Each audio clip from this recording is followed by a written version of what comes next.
What if the reason you feel sluggish, heavy, foggy, and inflamed is not just from one thing, but is from the steady buildup of the effects of modern living inside your body?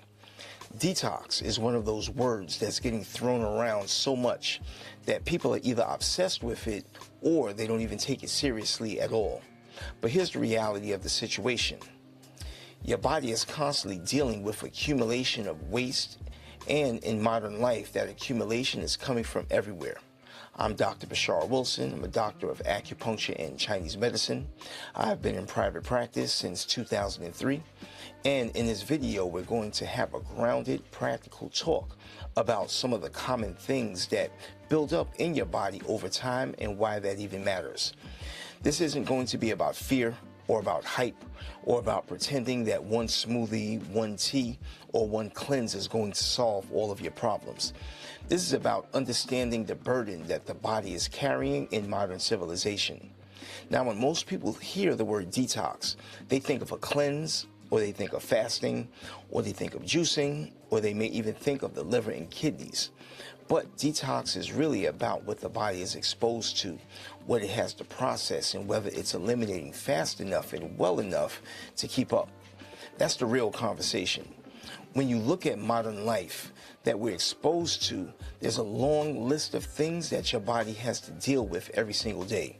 We're dealing with processed food, excess sugar, alcohol, smoking, household chemicals, personal care products, herbicides and pesticides, pharmaceutical drugs, aerosol sprays, plastic waste and styrofoam, petroleum-related substances, pollutants in the water and the air, constant exposure to radiation from computer and other devices, and even microorganisms that are in nature. On top of that, there's another layer that can often be overlooked, which is the effects of your thoughts, stress, and mental emotional burdens. Because what we think creates a biochemical component that also affects the body. Now, I'm not saying that all of these affect everyone in the same way. I'm saying that everyone is dealing with something, and if you're dealing with a lot, and over time, all of this adds up. One of the problems in modern society is that we can often think in extremes.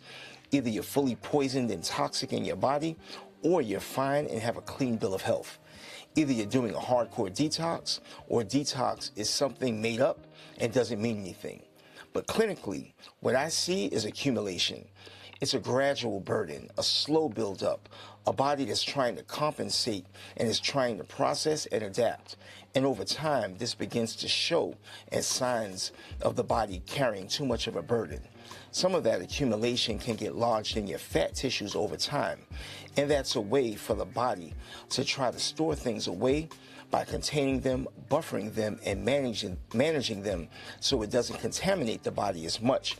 But of course, this doesn't mean that the burden disappears. It means the body is working to survive and adapt.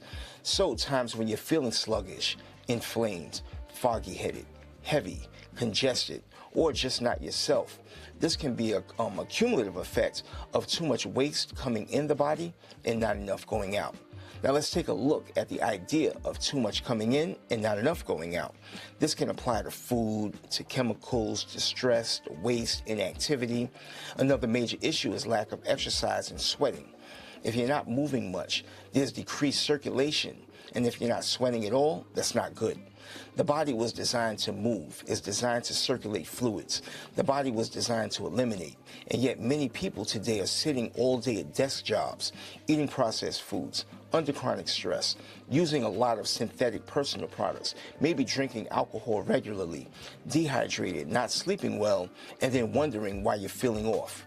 It's not always one big dramatic cause. Sometimes it's the slow chemistry of daily living.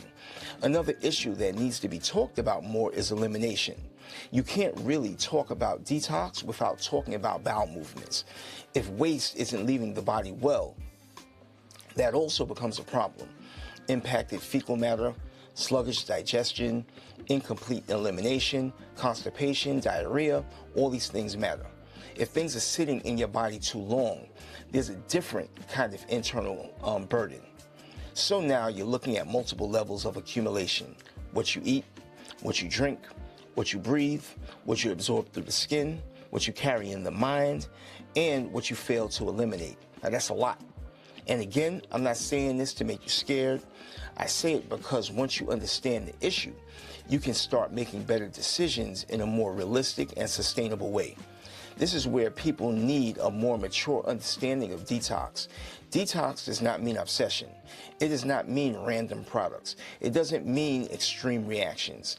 It does mean supporting the body's natural ability to process and eliminate while reducing the unnecessary load, which is a more intelligent approach. So, what does this look like in real life? First, pay attention to what you're eating on a regular basis. If most of your food is highly processed, high in sugar, low in quality, and eaten without much thought and intention, that creates a burden. Second, look at what you're drinking and the quality of your water. Third, be honest about your alcohol consumption and smoking habits.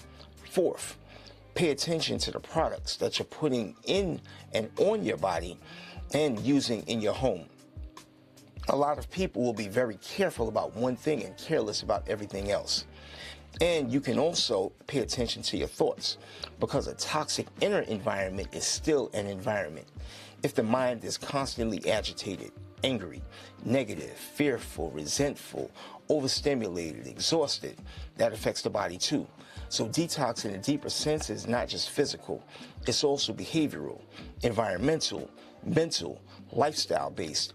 You can start where you are and reduce unnecessary exposures where possible. You don't have to fix everything overnight. And if you only think of detox as a temporary event, you're going to miss the larger picture. Detox is really about how you live.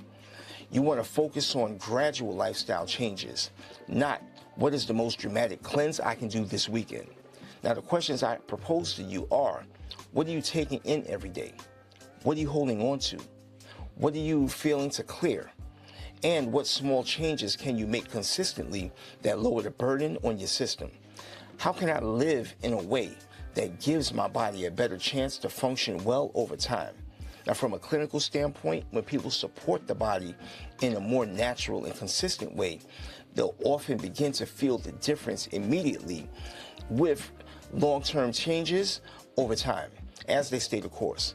They may feel lighter, clearer, less bogged down, more regular, more energized, more connected to their own body, not because of one miracle intervention, but because the body is finally getting more support and less burden. If you're at the point where you want a more guided way to do this, I offer a 21-day purification program. It's an excellent program that helps you purify and detox the body while eating and cleansing with nutritious foods throughout the process. If you're interested, send me a direct message or call my office at 888-375-5444. We can make sure it's right for you and get you signed up. And whether you work with me or start doing your own research on exercise, elimination, hydration, and self-care, start paying close attention to what you're taking into your body. Thank you, and have a great day. Peace.